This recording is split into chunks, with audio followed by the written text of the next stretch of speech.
അങ്ങനെ ഇന്ത്യൻ ടീമിന്റെ മറ്റൊരു സെമി ഫൈനലാണ് വാങ്കഡയുടെ മണ്ണിൽ വെച്ച് നടക്കാൻ പോകുന്നത്. വാങ്കഡ ഇന്ത്യയുടെ ഫേവറേറ്റ് ഗ്രൗണ്ടുകളിലൊന്ന്. 2011 MS ധോണി അടിച്ച ഒരു സ്ട്രെയിറ്റ് സിക്സില് നമ്മൾ വിശ്വകിരീടം നേടുന്നു.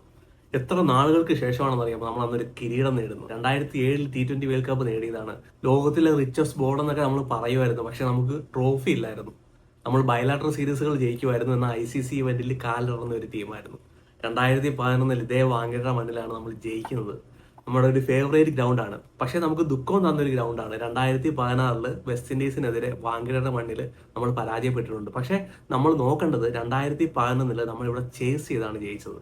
2016 വെസ്റ്റ് ഇൻഡീസ് T20 വേൾഡ് കപ്പിനകത്ത് സെമി ഫൈനലിനകത്ത് നമ്മളെ ചേസ് ചെയ്ത് പരാജയപ്പെടുത്തിയിട്ടുണ്ട്. സോ ഇതാണ് ഈ ഗ്രൗണ്ടിന്റെ ചെറിയൊരു ഹിന്റ്. സോ ഇന്ത്യൻ ടീമിനെ നോക്കുവാണെങ്കിൽ ഇത് 6ാമത്തെ സെമി ഫൈനലാണ്. നമ്മൾ 2 വട്ടം ഈ വിശ്വകിരീടം നേടിയിട്ടുണ്ട് T20 വേൾഡ് കപ്പിലെ. 2022, 2024, ഇപ്പൊ നോക്കുവാണെങ്കിൽ 2026 അടുപ്പിച്ച് നമ്മൾ 3 പ്രാവശ്യം സെമി ഫൈനലിനകത്ത് വന്നിട്ടുണ്ട്. നമ്മുടെ എതിരാളികൾ ഈ 3 പ്രാവശ്യം നോക്കുവാണെങ്കിൽ ഇംഗ്ലണ്ട് ആയിരുന്നു. 2022 ഇംഗ്ലണ്ട്, 2024 ഇംഗ്ലണ്ട്, 2026 പോകുമ്പോഴും ഇംഗ്ലണ്ട് തന്നെയാണ് നമ്മുടെ എതിരാളികൾ. ക്യാപ്റ്റന്മാര് മാത്രം മാറ്റം വന്നിട്ടുള്ളൂ ഈ പ്രാവശ്യം. 2022 നോക്കുവാണെങ്കിൽ ഇന്ത്യൻ ടീമിന്റെ ദയനീയമായ ഒരു പരാജയമായിരുന്നു. ഇംഗ്ലണ്ട് ക്രിക്കറ്റ് ടീം വന്നിട്ട് ഇന്ത്യൻ ക്രിക്കറ്റ് ടീമിനെ എക്സ്പോസ് ചെയ്ത ഒരു ദിവസമായിരുന്നു. 168 റൺസ് എന്ന് പറയുന്നത് അവർ 16 ഓവറിനകത്ത് അവർ ചേസ് ചെയ്തു. ഇന്ത്യൻ ബോളർമാരെ തകർത്തെന്ന് പറയാം. ഇന്ത്യയുടെ ബാറ്റിങ്ങിന്റെ ഡെപ്തിനെ ചോദ്യം ചെയ്ത ഒരു മത്സരമായിരുന്നു അത്. പക്ഷെ ആ ഒരു തോൽവി ഇന്ത്യൻ ക്രിക്കറ്റ് ടീമിന്റെ ക്യാപ്റ്റനായ രോഹിത് ശർമ്മ ഒരുപാട് മാറി ചിന്തിപ്പിച്ചു. രോഹിത് ശർമ്മയുടെ ഒരു വിഷനാണ് 2024 നമ്മൾ ജയിക്കാൻ കാരണമായിട്ട് മാറിയത്. T20 വേൾഡ് കപ്പ് 2025 രോഹിത് ശർമ്മയുടെ ഒരു വിഷനാണ് നമ്മൾ ജയിക്കാൻ കാരണമായിട്ട് മാറിയത്. എന്താ രോഹിത് ശർമ്മ വരുത്തിയ മാറ്റം? 2022 നമ്മൾ തോറ്റു, പക്ഷേ അവിടുന്ന് ഒരുപാട് പാഠം ഉൾക്കൊണ്ട് രോഹിത് ശർമ്മയ്ക്ക് മനസ്സിലായി ഈ ഒരു ബാറ്റിംഗ് ഡെപ്തുമായിട്ട് പോയി കഴിഞ്ഞാൽ നമുക്ക് ജയിക്കാൻ കഴിയത്തില്ല. നമുക്ക് 8 വരെ ഓൾറൗണ്ടർമാർ വേണമെന്ന് രോഹിത് ശർമ്മ അവിടെ നിന്ന് ഡിസൈഡ് ചെയ്തു. നമുക്ക് 8 വരെ ഓൾറൗണ്ടർമാരെ കൊണ്ടുവന്നു. 2024 റിങ്കു സിംഗിനെ ടീമിലേക്ക് കൊണ്ടുവന്നു, ശിവൻ ഡുബെ നമ്മൾ ടീമിലേക്ക് കൊണ്ടുവന്നു, യശസ്വി ജയ്സ്വാളിനെ ടീമിലേക്ക് കൊണ്ടുവന്നു. സോ നമ്മളൊരു ബാറ്റിംഗ് ഡെപ്തുമായിട്ട് പോയി. അക്ഷർ പട്ടേൽ, രവീന്ദ്ര ജഡേജ അടക്കമുള്ള 8 വരെ ബാറ്റ് ചെയ്യാൻ പറ്റുന്ന ഒരു ടീമുമായിട്ടാണ് 2024 നമ്മൾ പോയത്. ബുംറയെ നമ്മൾ തിരിച്ചു കൊണ്ടുവന്നു, കുൽദീപ് യാദവിനെ തിരിച്ചു കൊണ്ടുവന്നു, മിസ്റ്ററി സ്പിന്നർമാരെയൊക്കെ നമ്മൾ ടീമിലേക്ക് കൊണ്ടുവരാൻ തുടങ്ങി. ആകാശ് ചോപ്ര പറഞ്ഞ ഒരു ഡയലോഗ് എനിക്ക് ഇപ്പോഴും ഓർമ്മയുണ്ട്. KL രാഹുലാണ് ബാറ്റ് ചെയ്യുകയാണെങ്കിൽ ഇന്ത്യക്ക് 19 ഓവറേ ഉള്ളെന്ന്. ശരിയായിരുന്നു. മിക്കുള്ള മത്സരങ്ങൾ പരിശോധിക്കുകയാണെങ്കിൽ ആദ്യത്തെ ഓവർ KL രാഹുൽ നിന്നങ്ങ് തുഴയും. ആദ്യത്തെ ഓവർ നമുക്ക് 1 റൺസ് കാണത്തില്ല. മേ ബി ഒരു 1 റൺസൊക്കെ ആയിരിക്കും കിട്ടുന്നത്. ബാക്കി നിന്ന് KL രാഹുൽ അങ്ങ് ഡിഫെൻഡ് ചെയ്യും. ടെസ്റ്റിൽ എങ്ങനെ ഡിഫെൻഡ് ചെയ്ത് അതുപോലെ ഡിഫെൻഡ് ചെയ്ത് കളയും. ഇന്ത്യക്ക് 19 ഓവറൊക്കെ കിട്ടത്തുള്ളായിരുന്നു. നമുക്കൊരു ബാറ്റിംഗ് സ്ട്രെങ്ത് ഇല്ലായിരുന്നു. ഇന്ത്യൻ ടീം നേരെ KL രാഹുലിനെ ആ മത്സരം കഴിഞ്ഞിട്ട് T20 പുറത്താക്കി. ഭുവനേശ്വർ കുമാർ അന്ന് നോക്കുവാണെങ്കിൽ ജോസ് ബട്ട്ലറും അലക്സ് ഗെയിലും കൂടെ ചേർന്ന് തരിപ്പണമാക്കി കളഞ്ഞു. അത് കഴിഞ്ഞിട്ട് ഒറ്റ മത്സരം പോലും T20 ആണെങ്കിലും ടെസ്റ്റ് ആണെങ്കിലും OD ആണെങ്കിലും ഭുവനേശ്വർ കുമാർ ഇന്ത്യൻ ടീമിന് വേണ്ടി കളിച്ചിട്ടില്ല. അതിൽ നിന്നൊക്കെ ഇന്ത്യൻ ടീമിന്റെ ക്യാപ്റ്റനും BCC ആണെങ്കിലും മാനേജ്മെന്റ് ആണെങ്കിലും ഒരുപാട് പാഠം പഠിച്ചു. 2022 നമ്മളെ പരാജയപ്പെടുത്തിയ അതേ ഇംഗ്ലണ്ട് ടീമിനെ 2024 സെമി ഫൈനലിൽ നമ്മൾ പരാജയപ്പെടുത്തി. 103 റൺസിന് നമ്മൾ അവരെ ഓൾ ഔട്ട് ആക്കി. 16.2 ഓവറിലാന്ന് തോന്നുന്നു കളി അവൾ അവസാനിപ്പിച്ചു. പ്രതികാരം നമ്മൾ ആൾറെഡി തീർത്തിട്ടുണ്ട്. സോ ഇന്ത്യൻ ക്രിക്കറ്റിന്റെ ഒരു മാറ്റം, T20 ഒരു തുടക്കം എൻ്റെ അഭിപ്രായത്തിൽ 2022 തോൽവിയായിരുന്നു. അതിനകത്ത് കാരണക്കാര് നമ്മൾ നന്ദി പറയേണ്ടത് നമ്മുടെ ക്രിക്കറ്റിനെ ഇപ്പൊ ഈ നിലയിൽ കാണാൻ കഴിഞ്ഞത്, ബാറ്റിംഗ് നോക്കുവാണെങ്കിൽ പവർ ഹീറ്റർമാരെ നമുക്ക് കാണാൻ കഴിഞ്ഞത് ഇംഗ്ലണ്ടുമായിട്ട് ഏറ്റ ആ ഒരു തോൽവിയായിരുന്നു. 2 ടീമിനെ കുറിച്ച് പരിശോധിക്കുകയാണെങ്കിൽ ഇന്ത്യൻ ടീം നോക്കുവാണെങ്കിൽ ഒരു ലേസി ടീമായിരുന്നു തുടക്കത്തിൽ. ഒരുപാട് അടി കിട്ടി, പക്ഷെ അടിയൊന്നും ഇന്ത്യ തിരുത്തിയില്ല. പക്ഷെ സൂപ്പർ 8-നകത്ത് നല്ല ഒരു അടി കിട്ടി. ആ അടി നോക്കുവാണെങ്കിൽ ഇന്ത്യൻ ടീമിന്റെ ഈഗോ ഒക്കെ മാറ്റിവെച്ചു. കോച്ചും ക്യാപ്റ്റനും ഒക്കെ ഉണർന്നു. ബാറ്റിംഗ് ഓർഡറിനകത്ത് ചേഞ്ചസ് കൊണ്ടുവന്നു. അതിന്റെ റിസൾട്ട് നോക്കുവാണെങ്കിൽ സിംബാബ്വേക്കെതിരെ ആണെങ്കിലും വെസ്റ്റ് ഇൻഡീസിനെതിരെയാണെങ്കിലും നമുക്ക് കാണാൻ കഴിഞ്ഞു. നമുക്ക് ഈ സെമി ഫൈനലിൽ കയറാൻ കഴിഞ്ഞത് സൗത്ത് ആഫ്രിക്കയെതിരെ കിട്ടിയ ആ ഒരു അടിയാണ് സൂപ്പർ 8-ൽ. ആ ഒരു അടി നമുക്ക് കിട്ടിയില്ലായിരുന്നെങ്കിൽ നമ്മുടെ ബാഡ് ഡേ ആയിപ്പോനെ. നമുക്ക് ഈ സെമിയിലോട്ട് കയറാൻ പറ്റുമെന്ന് തന്നെ കണ്ടറിയണമായിരുന്നു. ചിലപ്പോൾ നമ്മൾ വെസ്റ്റ് ഇൻഡീസിനെതിരെയും പരാജയപ്പെട്ടു പോകാനെ. ആ ഒരു മാറ്റം സഞ്ജു സാംസൺ എന്ന് പറഞ്ഞ പ്ലെയർ ടീമിലോട്ട് വന്നതുകൊണ്ടല്ലേ നമുക്ക് വെസ്റ്റ് ഇൻഡീസിനെതിരെ ജയിക്കാൻ കഴിഞ്ഞത്. എടുത്ത ചില തീരുമാനങ്ങൾ ഇന്ത്യൻ ക്രിക്കറ്റ് ടീമിന് അനുകൂലമായിട്ട് മാറി. അടി കിട്ടിയപ്പോൾ നമ്മൾ തിരുത്തി നമ്മുടെ ക്രിക്കറ്റ് നമ്മൾ നോക്കുവാണെങ്കിൽ ഇംപ്രൂവ് ചെയ്തു. സോ ഇതേ ഒരു പാറ്റേണിൽ തന്നെ സെമി ഫൈനലിനകത്ത് നമുക്ക് കളിക്കാൻ കഴിയട്ടെ. ഒരു ഇൻഡിവിജ്വൽ പെർഫോമൻസ് അല്ല, ബാറ്റിംഗ് ഓർഡർ ഫുള്ള് ഇന്ത്യൻ ടീമിന്റെ ക്ലിക്ക് ആവണം. അതുപോലെ തന്നെ ബോളിംഗ് ഒക്കെ ക്ലിക്ക് ആവണം. വാങ്കഡയിൽ ഇന്ത്യ ഒരു മത്സരം കളിച്ചു ഗ്രൂപ്പ് സ്റ്റേജിനകത്ത്. നോക്കുവാണെങ്കിൽ ഇന്ത്യയുടെ ഒരു മോശം ഒരു പ്രകടനം തന്നെയായിരുന്നു. ഫസ്റ്റ് മത്സരമായിരുന്നു USA നമ്മളെ ചലഞ്ച് ചെയ്തു. സൂര്യകുമാർ യാദവിന്റെ ബാറ്റിംഗ് ആണ് നമ്മളെ വാങ്കഡയിൽ രക്ഷിച്ചത്. സോ നമ്മുടെ തുടക്കം നോക്കുവാണെങ്കിൽ വാങ്കഡയിൽ അത്ര ബെറ്റർ അല്ല. അടുത്തൊരു മത്സരം നമ്മൾ വാങ്കഡയിൽ കളിക്കാൻ പോവുകയാണ്. ഇംഗ്ലണ്ടിനെ പരിശോധിക്കുവാണെങ്കിൽ ഇവർ വാങ്കഡയിൽ പരാജയപ്പെട്ടു കേട്ടോ. വെസ്റ്റ് ഇൻഡീസിനെതിരെ വാങ്കഡയിൽ ഇവർ പരാജയപ്പെട്ടു. അതുപോലെ തന്നെ നേപ്പാള് വളരെ ക്ലോസ് ആയിട്ട് വന്നു. ഇംഗ്ലണ്ട് 184 റൺസ് എടുത്തു, നേപ്പാൾ നോക്കുവാണെങ്കിൽ 180 റൺസ് എടുത്തു. അതായത് നേപ്പാൾ ആ സ്കോർ ചേസ് ചെയ്യേണ്ടതായിരുന്നു. വേറെ ഏതെങ്കിലും ഒരു ടീം ആയിരുന്നെങ്കിൽ ആ ഒരു സ്കോർ ചേസ് ചെയ്ത് പോയേനെ. ഇംഗ്ലണ്ട് നോക്കുവാണെങ്കിൽ ടൂർണമെന്റിന്റെ പുറത്തേക്കും പോയേനെ. അവിടെ നോക്കുവാണെങ്കിൽ അവർക്ക് ജയിച്ചു കയറാൻ കഴിഞ്ഞു. സോ വാങ്കഡയിലോട്ട് നോക്കുവാണെങ്കിൽ ഈ T20 വേൾഡ് കപ്പ് നോക്കുവാണെങ്കിൽ രണ്ട് ടീമിനെ സംബന്ധിച്ചിടത്തോളം അത്ര ബെറ്റർ ഒരു സ്റ്റാർട്ട് അല്ല വാങ്കഡയുടെ പിച്ചിൽ കിട്ടിയത്. ഇംഗ്ലണ്ട് ടീമിനെ സംബന്ധിച്ചിടത്തോളം അവര് ശ്രീലങ്കയെ കളിച്ചിട്ടാണ് ഇന്ത്യയിലേക്ക് വരുന്നത്. സോ അതിന്റെ ഒരു അഡ്വാൻറ്റേജ് ഇന്ത്യൻ ടീമിന് കിട്ടും. ശ്രീലങ്കയുടെ പിച്ച് നോക്കുവാണെങ്കിൽ ഒരു സ്ലോയിഷ് ആയിട്ടുള്ള ഒരു പിച്ചാണ്. ബൗണ്ടറീസ് വലിയ ബൗണ്ടറീസ് ആയിരിക്കും. പക്ഷേ ഇന്ത്യൻ പിച്ചിലോട്ട് വരുമ്പോഴത്തേന് ഇന്ത്യയുടെ പിച്ച് നോക്കുവാണെങ്കിൽ ഒരു ബാറ്റിംഗ് ഫ്രണ്ട്ലി പിച്ച് ആയിരിക്കും, ഒരു ഫ്ലാറ്റ് ആയിട്ടുള്ള ഒരു പിച്ച് ആയിരിക്കും. ബൗണ്ടറീസ് വളരെ കുറവായിരിക്കും. സിംബാബ്വെ നോക്കുവാണെങ്കിൽ ശ്രീലങ്കയെ കളിച്ചിട്ട് ഡയറക്റ്റ് ഇന്ത്യയിലേക്ക് വരുന്നു. വെസ്റ്റ് ഇൻഡീസ് നോക്കുവാണെങ്കിൽ 254 റൺസ് എടുത്തു. സിംബാബ്വെക്ക് നോക്കുവാണെങ്കിൽ അവർ നല്ലൊരു പെർഫോമൻസ് നോക്കുവാണെങ്കിൽ ഇന്ത്യയിലേക്ക് തിരിച്ചു വന്നപ്പോഴത്തേന് ശ്രീലങ്കയെ കളിച്ച് സ്ലോയിഷ് പിച്ചിൽ നിന്ന് ഒരു ഫ്ലാറ്റ് പിച്ചിലോട്ട് വന്നപ്പോഴത്തേന് ആ ഒരു പെർഫോമൻസ് കാഴ്ചവെക്കാൻ കഴിഞ്ഞില്ല. സോ കാത്തിരുന്ന് കാണാം ഇംഗ്ലണ്ടിനെ സംബന്ധിച്ചിടത്തോളം ഒരു സ്ലോയിഷ് ആയിട്ടുള്ള ഒരു പിച്ച് കളിച്ചിട്ട് പെട്ടെന്ന് ഇന്ത്യൻ പിച്ചിലോട്ട് പിന്നെ തിരിച്ചു വരുമ്പോഴത്തേന് എങ്ങനെ പെർഫോമൻസ് ചെയ്യാൻ പറ്റും. പ്രത്യേകിച്ച് ഒരു ഫ്ലാറ്റ് പിച്ചാണ് വാങ്കഡയിലെ ഒരുവിധം നോക്കുവാണെങ്കിൽ. ഇംഗ്ലണ്ട് ടീം നോക്കുവാണെങ്കിലും ബാറ്റിങ്ങിനകത്ത് ഒരുപാട് കൺസേൺ ഉണ്ട് അവർക്ക്. അവരുടെ ടോപ്പ് ഓർഡർ നോക്കുവാണെങ്കിൽ ഇതുവരെ ക്ലിക്ക് ആയിട്ടില്ല. പിന്നെ നോക്കുവാണെങ്കിൽ ജോ ആർച്ചർ കഴിഞ്ഞു കഴിഞ്ഞാൽ അവർക്ക് വേറെ ഒരു പ്രൈം ആയിട്ടുള്ള ഒരു ബോളർ ഇല്ല. സ്പിൻ നോക്കുവാണെങ്കിൽ ആദിൽ റഷീദ് എന്ന് പറഞ്ഞൊരു സ്പിൻ ഓപ്ഷൻ അവരുടെ കയ്യിലുണ്ട്. പക്ഷേ ഇന്ത്യയുടെ ഒരുപാട് ലെഫ്റ്റ് ഹാൻഡർമാരുണ്ട്, ലെഫ്റ്റ് ഹാൻഡ് ബാറ്റ്സ്മാൻമാരുണ്ട്. സോ അത് നോക്കുവാണെങ്കിൽ നമുക്കൊരു അഡ്വാൻറ്റേജ് ആണ്. ഒരു ലെഗ് സ്പിന്നർ ലെഫ്റ്റ് ഹാൻഡ് ബാറ്റ്സ്മാൻമാർക്കെതിരെ എറിയുവാണെങ്കിൽ നല്ല സിക്സുകൾ നമുക്ക് കാണാൻ കഴിയും. സോ കാത്തിരുന്ന് കാണാൻ എന്താ സംഭവിക്കാൻ പോകുന്നത് എന്നുള്ളത്. സോ നമുക്ക് നേരെ ഈ പിച്ച് റിപ്പോർട്ടിലോട്ട് പോയാലോ. വാങ്കഡയുടെ പിച്ച് നോക്കുവാണെങ്കിൽ രണ്ട് തരത്തിലുള്ള ഒരു പിച്ച് നമുക്ക് ഈ T20 വേൾഡ് കപ്പിനകത്ത് കാണാൻ കഴിയും. ഒരു പിച്ച് ഞാൻ പറഞ്ഞതുപോലെ സ്പിന്നിനെ തുണയ്ക്കുന്ന ഒരു പിച്ചായിരുന്നു. ബോൾ സ്കിഡ് ചെയ്യുന്നുണ്ടായിരുന്നു, ടോസ് ചെയ്യുന്നുണ്ടായിരുന്നു. എക്സ്പെഷ്യലി ഇന്ത്യയും USA കൂടെ നടന്ന മത്സരത്തിൽ USA സ്പിന്നർമാർ വന്ന് അവിടെ വിക്കറ്റ് എടുക്കുന്ന നമ്മൾ കണ്ടു. അതുപോലെ തന്നെ വെസ്റ്റ് ഇൻഡീസിന്റെ സ്പിന്നർമാർ വിക്കറ്റ് എടുക്കുന്ന നമ്മൾ കണ്ടു. എഗനിസ്റ്റ് സിംബാബ്വെക്കെതിരെ വിക്കറ്റ് എടുത്തു അവര്. അതുപോലെ തന്നെ ഇംഗ്ലണ്ടിനെതിരെ വിക്കറ്റ് എടുത്തു. സോ ഇവിടെ നോക്കുവാണെങ്കിൽ ഈ പ്രാവശ്യം ഈ T20 വേൾഡ് കപ്പിനകത്ത് 42% സ്പിന്നർമാർ വന്നിട്ട് വിക്കറ്റ് എടുത്തിട്ടുണ്ട്. സോ രണ്ട് തരത്തിലുള്ള ഒരു സർഫസ് നമുക്ക് അവിടെ കാണാൻ കഴിയും. രണ്ട് തരത്തിലുള്ള ഒരു പിച്ച് ഉണ്ട്. ഒരു പിച്ച് നോക്കുവാണെങ്കിൽ ഹൈ സ്കോറിംഗ് മാച്ച് വന്നൊരു പിച്ചും, മറ്റൊരു പിച്ച് നോക്കുവാണെങ്കിൽ സ്പിന്നർമാർ റോളിലോട്ട് വന്നൊരു പിച്ചായിരുന്നു. സോ അറിയില്ല ഈ സെമി ഫൈനലിനകത്ത് ഏത് പിച്ചിലാണ് ഇന്ത്യ ഇംഗ്ലണ്ടും കളിക്കാൻ പോകുന്നത്. നോർമലി അവിടുത്തെ ഒരു പിച്ച് പരിശോധിക്കുവാണെങ്കിൽ ഒരു റെഡ് സോയിൽ പിച്ചാണ്, എക്സ്ട്രാ ബൗൺസ് കൊണ്ടുവരുന്ന ഒരു പിച്ചാണ്. പ്രത്യേകിച്ച് അണ്ടർ ലൈറ്റിനകത്ത് ബോളിന് മൂവ്മെന്റ് കിട്ടാറുണ്ട്, രണ്ട് സൈഡിലോട്ടും ബോൾ മൂവ് ചെയ്യാറുണ്ട്, ഒരു എക്സ്ട്രാ ബൗൺസ് ഒക്കെ ക്രിയേറ്റ് ചെയ്യാൻ കഴിയും. എക്സ്പെഷ്യലി ജോ ആർച്ചർ അപ്പുറത്ത് ഉണ്ട്, ഇവിടെ ബുംറയുണ്ട്, ഹാർദിക് പാണ്ഡ്യയുടെ ഹാർഡ് ലെങ്ത് ഡെലിവറി, ബുംറയുടെ നോക്കുവാണെങ്കിൽ ഹാർഡ് ലെങ്ത് ഡെലിവറി. സോ ആദ്യത്തെ പവർ പ്ലേ ഇവിടെ വളരെ ക്രൂഷ്യൽ ആയിരിക്കും. പവർ പ്ലേക്കകത്ത് ഒരു 3 വിക്കറ്റൊക്കെ പോയി കഴിഞ്ഞാൽ പിന്നെ തിരിച്ചു വരുമോ എന്ന് പറഞ്ഞാൽ വളരെ പ്രയാസമായിരിക്കും. സോ പിച്ച് നോക്കുവാണെങ്കിൽ ബാറ്റിംഗ് ഫ്രണ്ട്ലി ആയിട്ടുള്ള ഒരു പിച്ചാണ്. പക്ഷെ ആദ്യത്തെ 6 ഓവർ സീമേഴ്സിന് എക്സ്പെഷ്യലി പേസ് ബോളർമാർക്ക് ബെനിഫിറ്റ്സ് കൊടുക്കുന്ന ഒരു പിച്ചാണ്. സോ വളരെ കെയർഫുൾ ആയിട്ട് ഇന്ത്യ ആണെങ്കിലും ഇംഗ്ലണ്ട് ആയാലും കളിക്കേണ്ടതായിട്ട് വരും. ഒരു വിക്കറ്റിൽ കൂടുതൽ പോകരുത് പവർ പ്ലേക്കകത്ത്. 12 ഓവർ ആകുമ്പോഴത്തേനും ഒരു 125, 130 റൺസ് ഉണ്ടെങ്കിൽ അവസാനത്തെ ഒരു 5-6 ഓവറിനകത്ത് 70-80 റൺസ് എടുക്കാൻ കഴിയണം. ഒരു 180 താഴെയുള്ള ഏത് സ്കോറും ഇവിടെ റിസ്ക് ആണ്. ഞാൻ പറഞ്ഞല്ലോ ഇംഗ്ലണ്ട് നേപ്പാളും തമ്മിലുള്ള മത്സരം ഞാൻ പറഞ്ഞല്ലോ 184 റൺസ് ഇംഗ്ലണ്ട് എടുക്കാൻ കഴിഞ്ഞുള്ളൂ. 180 റൺസ് വരെ നേപ്പാൾ അവിടെ ചേസ് ചെയ്ത് വന്നു. സോ ഈ പിച്ച് നോക്കുവാണെങ്കിൽ 180 താഴോട്ടുള്ള സ്കോർ അല്പം റിസ്ക് ആണ്. കാരണം ഡ്യൂ ഒരു ഫാക്ടർ തന്നെയാണ്. കെമിക്കലൊക്കെ യൂസ് ചെയ്യുന്നതായിട്ട് പറയുന്നത് കേട്ടു, പക്ഷെ അതൊന്നും അത്ര എഫക്റ്റീവ് അല്ല. ഡ്യൂ ഒരു ഫാക്ടർ തന്നെയാണ്. 180 താഴോട്ടുള്ള സ്കോർ. സെക്കൻഡ് പിച്ച് ആണെങ്കിൽ ഞാൻ പറഞ്ഞു 2 പിച്ചുണ്ട് ഇവിടെ. ഒരു പിച്ചിൽ സ്പിന്നർമാരെ തുണയ്ക്കുകയും മറ്റൊരു പിച്ച് നോക്കുവാണെങ്കിൽ ഹൈ സ്കോറിംഗ് മാച്ച് വന്നൊരു പിച്ചുകളാണ്. സോ അങ്ങനെ ഒരു പിച്ചിൽ 150 താഴോട്ടുള്ള സ്കോർ റിസ്ക് ആയിരിക്കും, ചേസ് ചെയ്തെടുക്കാൻ കഴിയും. ഇവിടെ ടോസ് എന്ന് പറഞ്ഞൊരു നിർണായക ഘടകമായിരിക്കും. ടോസ് കിട്ടുന്ന ടീം ഇവിടെ ഏറ്റവും കൂടുതൽ പ്രിഫർ ചെയ്യുന്നത് ബോളിംഗ് ഫസ്റ്റ് ആണ്. സോ ഇന്ത്യൻ ടീമിലോട്ട് പോവുകയാണെങ്കിൽ ഇന്ത്യൻ ടീം ചേസ് ചെയ്യാൻ വേണ്ടി പോകുമോ? സൗത്ത് ആഫ്രിക്കയെതിരെ ചേസ് ചെയ്യാൻ പോയി, നമ്മൾ പെട്ടു. വെസ്റ്റ് ഇൻഡീസിനെതിരെ ചേസ് ചെയ്യാൻ പോയി. സഞ്ജുവിന്റെ ഒറ്റയാൾ പ്രകടനം ഇല്ലായിരുന്നെങ്കിൽ വെസ്റ്റ് ഇൻഡീസിനെതിരെ നമ്മൾ തോറ്റേനെ.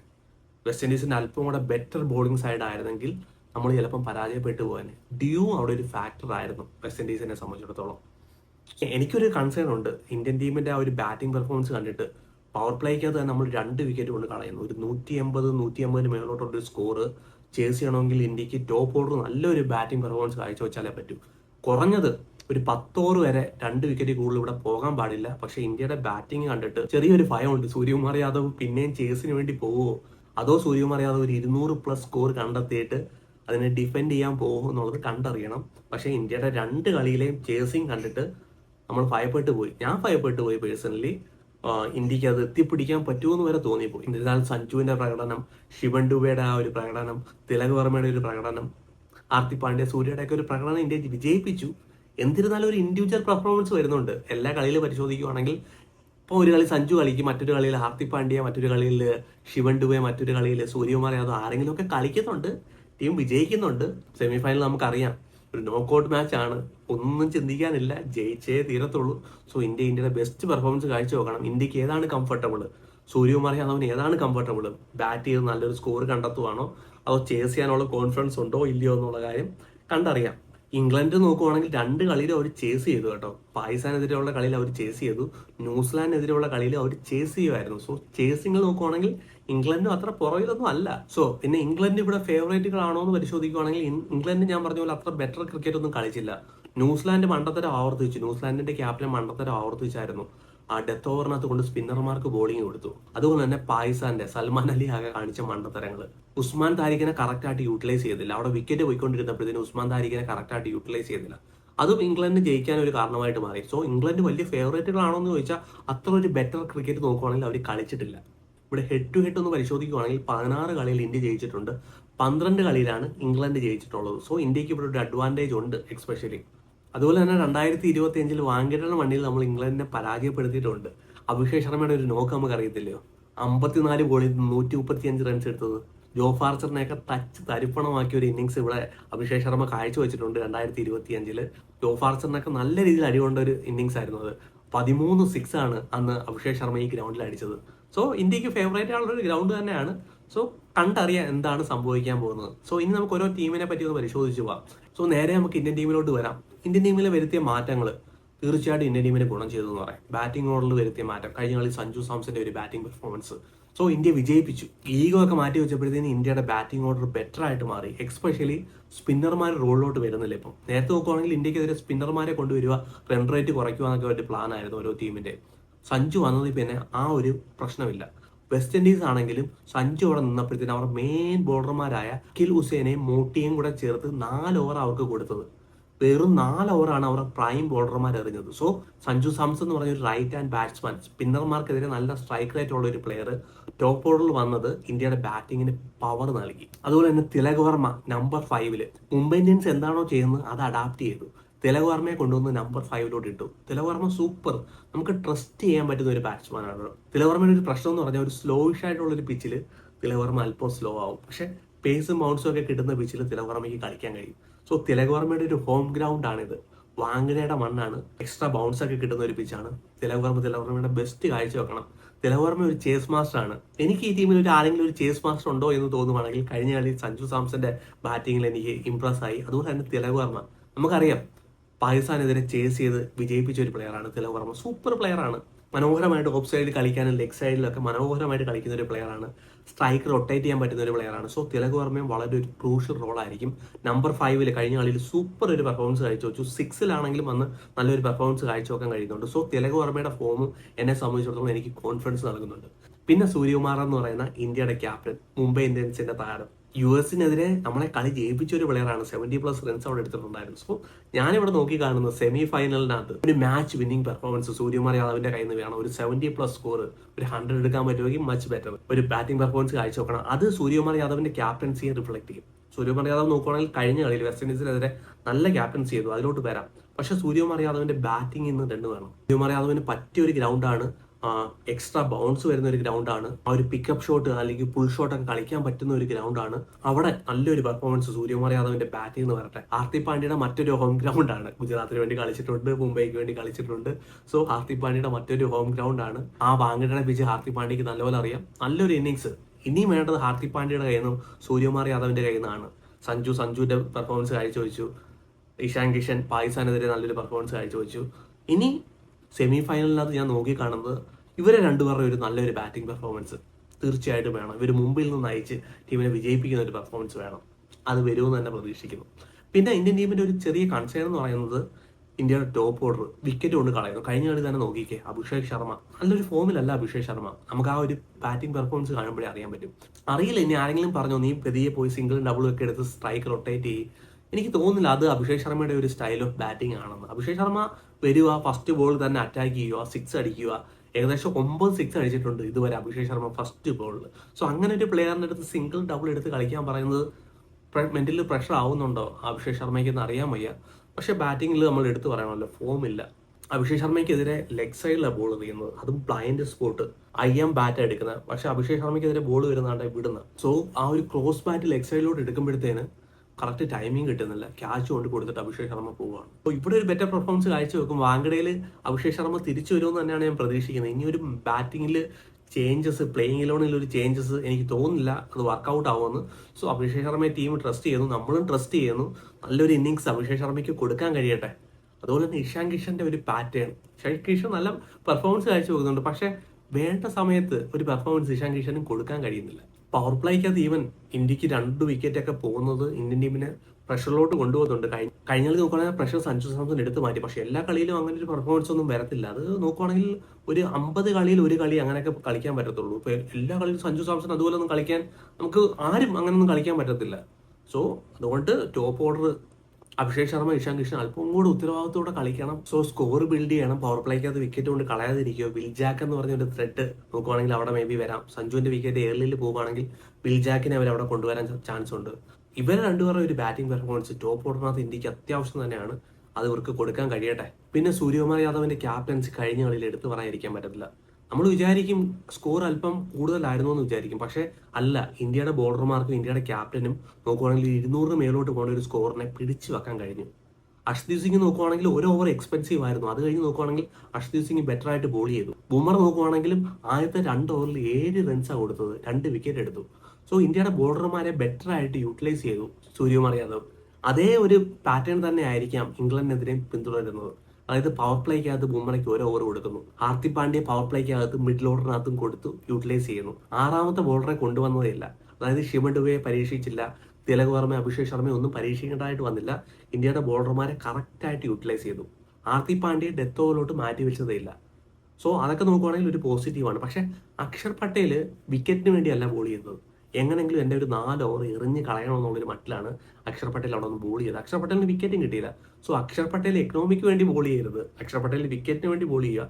7 വിക്കറ്റ് എടുത്തിട്ടുണ്ട് അക്ഷർ പട്ടേൽ. കഴിഞ്ഞ കളിയിൽ എനിക്ക് തോന്നുന്നു എങ്ങനെയെങ്കിലും എൻ്റെ ഓവർ എറിഞ്ഞ് തീർക്കണം എന്നൊരു മട്ടിലാണ്. പക്ഷെ അങ്ങനെയല്ല. ഇന്ത്യയുടെ സ്പിന്നർമാരുടെ റോള് വളരെ നിർണായകമായിരിക്കും ഇംഗ്ലണ്ടിന്റെ മിഡിൽ ഓർഡറും ലോ ഓർഡർ ബാറ്റ്സ്മാൻമാർക്കെതിരെ.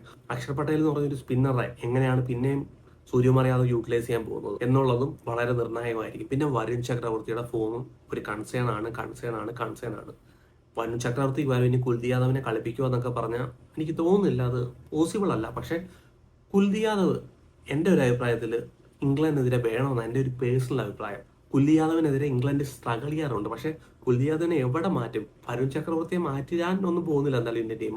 വരുൺ ചക്രവർത്തി ഫോമില്ല, നമുക്ക് അറിയാവുന്നത് തന്നെയാണ്.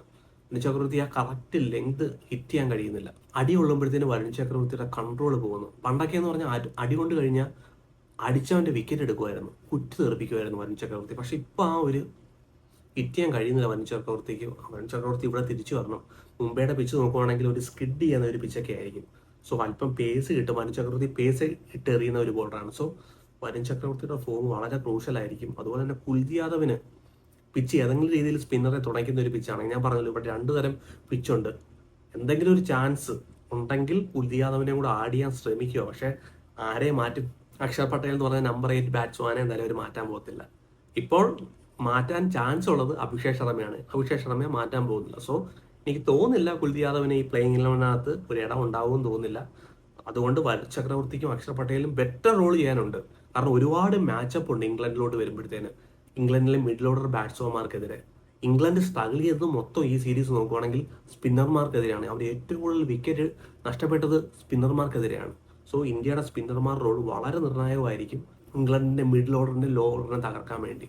സോ വരുൺ ചക്രവർത്തിയും ഫോമിലേക്ക് തിരിച്ചു വരണം അത്യാവശ്യം തന്നെയാണ്. പിന്നെ ഇന്ത്യയുടെ ബോളിങ്ങിലോട്ട് വരുവാണെങ്കിൽ ഒരു പ്രശ്നം, പവർ പ്ലേക്ക് തീവ്ര ആവശ്യം നമുക്ക് വിക്കറ്റ് കിട്ടിയില്ല. സിംബാബ്വെക്കെതിരെ നമുക്ക് വിക്കറ്റ് കിട്ടിയില്ല. വെസ്റ്റ് ഇൻഡീസിനെതിരെ നമുക്ക് വിക്കറ്റ് കിട്ടിയില്ല. അതിന് മെയിൻ ഒരു കാരണം അർഷ്ദീപ് സിംഗ് ആണ്. അർഷ്ദീപ് സിംഗിന് പവർ പ്ലേയിൽ വിക്കറ്റ് എടുക്കാൻ കഴിയുന്നില്ല. സോ ഒരു ഫ്ലാറ്റ് പിച്ച് ആയിരുന്നു അത് ഞാൻ മാറ്റി വെക്കുന്നു 2 പിച്ചും. പക്ഷേ വാങ്കഡയുടെ പിച്ചിൽ അർഷ്ദീപ് സിംഗിനെ സംബന്ധിച്ചിടത്തോളം ഒരുപാട് മാച്ചപ്പ് ഉണ്ട്. അപ്പുറത്ത് ഫിലിപ്പ് സാൾട്ടുമായിട്ട് ഒരു മാച്ചപ്പ് ഒക്കെ ഉണ്ട്. വിക്കറ്റ് എടുക്കാൻ കഴിയും, എക്സ്ട്രാ ബൗൺസ് കിട്ടും, സീമും സിംഗും ഒക്കെ കിട്ടും. അർഷ്ദീപ് സിംഗ് പവർ പ്ലേക്കകത്ത് തന്നെ ഇംഗ്ലണ്ടിന്റെ വിക്കറ്റ് എടുത്ത് തുടങ്ങണം, എന്നാലേ ആ ഇംഗ്ലണ്ടിനെ നമുക്ക് പിടിച്ചു കെട്ടാൻ കഴിയത്തുള്ളൂ. സോ അർഷ്ദീപ് സിംഗ്, അതുപോലെ തന്നെ ഹാർദിക് പാണ്ഡ്യയുടെ ലെങ്ത് നോക്കുവാണെങ്കിൽ മാറ്റി മാറ്റി എറിയുന്ന പോലെ തോന്നി കഴിഞ്ഞ കളിയിൽ. ഒരേ ലെങ്ത് തന്നെ ബോൾ ഹിറ്റ് ചെയ്ത് എറിഞ്ഞില്ല. പാകിസ്ഥാനെതിരെ നോക്കുവാണെങ്കിൽ ആ ഹാർഡ് ലെങ്ത് തന്നെ ബോൾ ഹിറ്റ് ചെയ്ത് ബോൾ ചെയ്യുന്നത് കണ്ടായിരുന്നു. സൗത്ത് ആഫ്രിക്കയ്ക്കെതിരെ നോക്കുവാണെങ്കിൽ ആ ഒരു ഹാർഡ് ലൈനിലോട്ട് പോകുന്നില്ല, ഒരു ലൈനിൽ തന്നെ ബോൾ ചെയ്യുന്നില്ല, മാറ്റി മാറ്റി പരീക്ഷിക്കുന്നത് കണ്ടു. ഹാർദിക് പാണ്ഡ്യ ഒരു ഗുഡ് ലെങ്ത് തന്നെ ഹിറ്റ് ചെയ്ത് ബോൾ ചെയ്യുവാണെങ്കിൽ ഹാർദിക് പാണ്ഡ്യയ്ക്കും വിക്കറ്റ് എടുക്കാൻ കഴിയും. ആ ഒരു എക്സ്ട്രാ ബൗൺസ് ഹാർദിക് പാണ്ഡ്യയ്ക്കും പാണ്ഡ്യയുടെ പിച്ചിൽ ക്രിയേറ്റ് ചെയ്യാൻ കഴിയും. സോ ഇവരുടെ രണ്ടുപേരുടെ ഓവർ പവർ പ്ലേക്കകത്ത് അതിന്റെ കൂട്ടത്തിൽ തന്നെ ബുംറ വന്നെറിയുന്ന ഒരു ബോളറും വളരെ ക്രൂഷ്യൽ ആയിരിക്കും ഇന്ത്യയുടെ ബോളർമാരെ സംബന്ധിച്ചിടത്തോളം. ഇന്ത്യക്ക് വിക്കറ്റ് വേണം, വിക്കറ്റ് എടുത്താലേ നമുക്ക് ഈ സെമി ഫൈനലിനകത്ത് ജയിക്കാൻ കഴിയത്തുള്ളൂ. പിന്നെ ഇന്ത്യയുടെ ഫീൽഡിങ്ങിലോട്ട് വരുവാണെങ്കിൽ വളരെ വളരെ വളരെ വളരെ മോശമാണ്. ഒരു ഡിഫെൻഡിങ് ചാമ്പ്യന്മാരുടെ ഒരു പ്രകടനമല്ല ഇന്ത്യ കാഴ്ചവെക്കുന്നത്. ഇപ്പൊ മാത്രമല്ല, ഏഷ്യ കപ്പിനകത്ത് 12 ക്യാച്ച് നമ്മൾ കൊണ്ട് കളഞ്ഞു. ഏഷ്യ കപ്പിൽ, വേൾഡ് കപ്പിൽ 13 ക്യാച്ച് നമ്മൾ കൊണ്ട് കളഞ്ഞു. ക്യാച്ചിങ് എഫിഷ്യൻസി നമ്മൾ പറഞ്ഞു വളരെ മോശമായി. ഏറ്റവും അവസാനമാണ് ക്യാച്ചിങ് എഫിഷ്യൻസി നോക്കുകയാണെങ്കിൽ. ഒരു കളിയിൽ 3 ക്യാച്ചസ് കൊണ്ട് കളയുകയാണ്, റൺ ഔട്ട് ചാൻസ് കൊണ്ട് കളയുകയാണ്, സിംഗിൾ ഡബിൾ എടുക്കുകയാണ് അവർ. സോ നമ്മുടെ കുറച്ച് ഫീൽഡർമാർ, ഞാൻ ആരെയും ഇപ്പോൾ പേരൊന്നും എടുത്ത് പറയുന്നില്ല, നിങ്ങൾക്കറിയാം, കൺസേൺ തന്നെയാണ്. പക്ഷെ ഞാൻ റിങ്കു സിംഗ് പുറത്തേക്ക് പോയപ്പോഴത്തേക്ക് പലരും എൻ്റെ അടുത്ത് വന്ന് മെസ്സേജ് അയക്കാറുണ്ട്, റിങ്കു സിംഗ് ഉണ്ടായിരുന്നെങ്കിൽ ക്യാച്ച് എടുത്തേനെ, അല്ലെങ്കിൽ ഫീൽഡിങ് കുറച്ചും കൂടെ ബെറ്റർ ആക്കിയെന്നു. ശരിയാണ്, ഞാൻ എഗ്രി ചെയ്യുന്നു. ഇന്ത്യൻ ടീമിൻ്റെ കോച്ച് ദിലീപ് ഒരുപാട് വർക്ക് ചെയ്യേണ്ടതായിട്ടുണ്ട് പ്രത്യേകിച്ച് ചില പ്ലേയേഴ്സിനെ. സോ ഇമ്പ്രൂവ് ചെയ്യേണ്ടതായിട്ടുണ്ട്, പ്രത്യേകിച്ച് സെമി ഫൈനലിനകത്തൊക്കെ കൊണ്ട് ക്യാച്ച് കളഞ്ഞു കഴിഞ്ഞാൽ വെസ്റ്റ് ഇൻഡീസ് അല്ല ഇംഗ്ലണ്ട് അല്ല സൗത്ത് ആഫ്രിക്ക അല്ലെങ്കിൽ ന്യൂസിലാൻഡ്. സോ ഫീൽഡിങ് ഇന്ത്യയുടെ വളരെ മോശമാണ്. സോ ഇന്ത്യ ബെറ്റർ ചെയ്യേണ്ടതായിട്ടുണ്ട്. പിന്നെ ഇംഗ്ലണ്ട് ടീമിലോട്ട് പോകുകയാണെങ്കിൽ അവിടെയും അവർ സ്ട്രഗിൾ ചെയ്യുന്നുണ്ട് ബാറ്റിങ്ങിൽ. ജോസ് ബട്ട്ലറും ഫിലിപ്പ് സാൾട്ടും നോക്കുകയാണെങ്കിൽ വളരെ മോശമായ ഒരു ഫോമിലാണ് കടന്നു പോകുന്നത്. ഇന്ത്യൻ ടീമിനെ സംബന്ധിച്ചിടത്തോളം ഇവരുടെ 2 വിക്കറ്റ് കുറഞ്ഞ സ്കോറിലേക്ക് ഇംഗ്ലണ്ടിനെ പിടിച്ചു വെക്കാൻ, ഒരു 160 റൺസിലോട്ടൊക്കെ ഇംഗ്ലണ്ടിനെ പിടിച്ചു വെക്കാൻ ഇവരുടെ 2 വിക്കറ്റ് നിർണായകമാണ്. ഞാൻ വിചാരിക്കുന്നു പവർ പ്ലേക്കകത്ത് തന്നെ ഹാർദിക് പാണ്ഡ്യ, ബുംറ അല്ലെങ്കിൽ അർഷ്ദീപ് സിംഗ് ഫുൾ ലെങ്ത് ഡെലിവറിയിൽ എറിഞ്ഞിട്ട് ഔട്ട്സൈഡ് ഡോപ്പ് സ്റ്റമ്പിൽ ഇവരുടെ വിക്കറ്റ് കോട്ട് ബിഹൈൻഡ് ആയിട്ട് സ്ലിപ്പിൽ അല്ലെങ്കിൽ വിക്കറ്റ് കീപ്പറിന്റെ കൈ പോകാനുള്ള ചാൻസ് ഉണ്ട്. ഫുൾ ലെങ്ത് ഡെലിവറിയിൽ ബോൾ മൂവ്മെന്റ് ചെയ്യുവാണെങ്കിൽ ജോസ് ബട്ട്ലറിനെ ആണെങ്കിലും ഫിലിപ്പ് സാൾട്ടിനെ ആണെങ്കിലും നമുക്ക് എടുക്കാൻ കഴിയും. സോ പവർ പ്ലേക്കകത്ത് എങ്ങനെയാണ് പേസ് ബോളർമാരെ യൂട്ടിലൈസ് ചെയ്യുന്നത്, അവർക്ക് ഇവരുടെ വിക്കറ്റ് എടുക്കാൻ കഴിയുമെന്ന് ഞാൻ വിചാരിക്കുന്നു. ജോസേട്ടനും അല്ലെങ്കിൽ ഫിലിപ്പ് സാൾട്ടും ഒക്കെ നിന്ന് കഴിഞ്ഞാൽ, അവർ പവർ പ്ലേ ഒക്കെ അവർ നിന്ന് കഴിഞ്ഞാൽ പിന്നെ പാടാ ഇംഗ്ലണ്ടിനെ പിടിക്കാന്ന് വെച്ചാൽ. സോ ഇവരുടെ വിക്കറ്റ് ഇന്ത്യൻ ടീമിനെ സംബന്ധിച്ചോളം നിർണായകമാണ്. പിന്നെ നോക്കുവാണെങ്കിൽ ഹാരി ബ്രൂക്ക് സ്വന്തമായിട്ട് പ്രൊമോട്ടൊക്കെ ചെയ്ത് നമ്പർ 3 വന്ന് കളിക്കുന്നുണ്ട്. മാച്ച് വിന്നിങ് നോക്കുകളൊക്കെ കാഴ്ചവെച്ചു. ഒരു വളരെ ഡേഞ്ചർ ആയിട്ടുള്ള ഒരു പ്ലെയറാണ്, വളരെ ഡേഞ്ചറാണ്. പക്ഷെ സ്പിന്നിനെതിരെ വീക്കുമാണ്. എക്സ്പെഷ്യലി വരുൺ ചക്രവർത്തിയൊക്കെ കളിക്കാൻ സ്ട്രഗിൾ ചെയ്യാറുണ്ട്. ഇന്ത്യയിൽ വന്ന് കളിച്ചപ്പോഴത്തേന് ഫോഗ് കാരണം എനിക്ക് വരുൺ ചക്രവർത്തിയുടെ ബോൾ കാണാൻ കഴിയുന്നതൊക്കെ പറഞ്ഞ് ചുമ്മാതാ, കളിക്കാൻ അറിയത്തില്ല സ്പിന്നർമാരെ. സോ അക്ഷർ പട്ടേൽ അല്ലെങ്കിൽ വരുൺ ചക്രവർത്തിയൊക്കെ നല്ല രീതിയിൽ ഇവർക്കെതിരെ യൂട്ടിലൈസ് ചെയ്യണം. അതുപോലെ തന്നെ ജേക്കബ് ബദേലിനെതിരെ എക്സ്ട്രാ ബൗൺസ് എറിഞ്ഞിട്ട്, ഹാർദിക് പാണ്ഡ്യ ബുംറയൊക്കെ കൊണ്ടുവന്നിട്ട് എക്സ്ട്രാ ബൗൺസ് എറിഞ്ഞിട്ട് ജേക്കബ് ബദേലിനെ എടുക്കാൻ ശ്രമിക്കണം. പിന്നെ ഒരു പ്രശ്നം എന്ന് പറഞ്ഞാൽ വിൽജാക്ക് എന്ന് പറഞ്ഞൊരു ഓൾറൗണ്ടർ ഉണ്ട് അവരുടെ കയ്യിൽ. വിൽജാക്ക് എന്ന് പറഞ്ഞാൽ നല്ലൊരു ഫിനിഷ് കൊടുക്കുന്നുണ്ട്. സോ നോക്കുവാണെങ്കിൽ ഇന്ത്യയുടെ സ്പിന്നർമാരുടെ റോളാണ് ഇംഗ്ലണ്ടിനെ നമുക്ക് തളയ്ക്കാൻ പറ്റത്തുള്ളൂ. ഇന്ത്യയുടെ സ്പിന്നർമാർ വരുൺ ചക്രവർത്തിയുടെ 4 ഓവർ, ബുംറയുടെ 4 ഓവർ, പിന്നെ അക്ഷർ പട്ടേലിന് കൊടുക്കാൻ പറ്റുന്ന വിക്കറ്റുകൾ 4 ഓവറിനകത്ത് അക്ഷർ പട്ടേലിന് എത്ര വിക്കറ്റ് എടുക്കാൻ കഴിയുമോ? എക്കണോമിക്ക് വേണ്ടി അക്ഷർ പട്ടേൽ ബോൾ ചെയ്തതെന്നാണ് ഞാൻ പറയുന്നത്. സോ ഇവരുടെ മിഡിൽ ഓർഡറിനകത്ത് കുറച്ച് മാച്ചപ്പുകളുണ്ട്. ഇവരെല്ലാം പിടിച്ചു കെട്ടണമെങ്കിൽ ഇന്ത്യയുടെ സ്പിന്നർമാർ റോളിലോട്ട് വരണം. അങ്ങനെ വരികയാണെങ്കിൽ നമുക്ക് ഈസി ആയിട്ട് ഇംഗ്ലണ്ടിനെ പിടിച്ചു കെട്ടാൻ കഴിയും. ഇംഗ്ലണ്ട് വലിയൊരു ചലഞ്ച് അല്ല എന്നെ സംബന്ധിച്ചിടത്തോളം. ഇന്ത്യൻ ടീം വിചാരിച്ചാൽ മാത്രമേ ഇന്ത്യൻ ടീമിനെ നാളെ പരാജയപ്പെടുത്താൻ കഴിയത്തുള്ളൂ. So Indian team better performance കാഴ്ചവെക്കും. ബോളർമാരെയൊക്കെ ബെറ്റർ ആയിട്ട് യൂട്ടിലൈസ് ചെയ്യും. എക്സ്പെഷ്യലി ഫീൽഡിങ് ക്യാച്ചസ് കൊണ്ട് കളയാതിരിക്കുക, നല്ലൊരു പെർഫോമൻസ് കാഴ്ചവെക്കും. ഡ്യൂ ഉണ്ടായിരിക്കും. സോ സെക്കൻഡ് ബാറ്റിങ്ങിന് ഇന്ത്യ എത്രമാത്രം കംഫർട്ടബിൾ ആണ് ബാറ്റ് ചെയ്യാൻ വേണ്ടി, അതോ നല്ലൊരു സ്കോർ എടുത്തിട്ട് ഡിഫെൻഡ് ചെയ്യാൻ ഇന്ത്യക്ക് കഴിയുമോ? സോ ഇതൊക്കെ സൂര്യകുമാർ യാദവിനെ സംബന്ധിച്ചിടത്തോളം ഒരു ചലഞ്ചിങ് ആയിട്ടുള്ള കോളാണ്.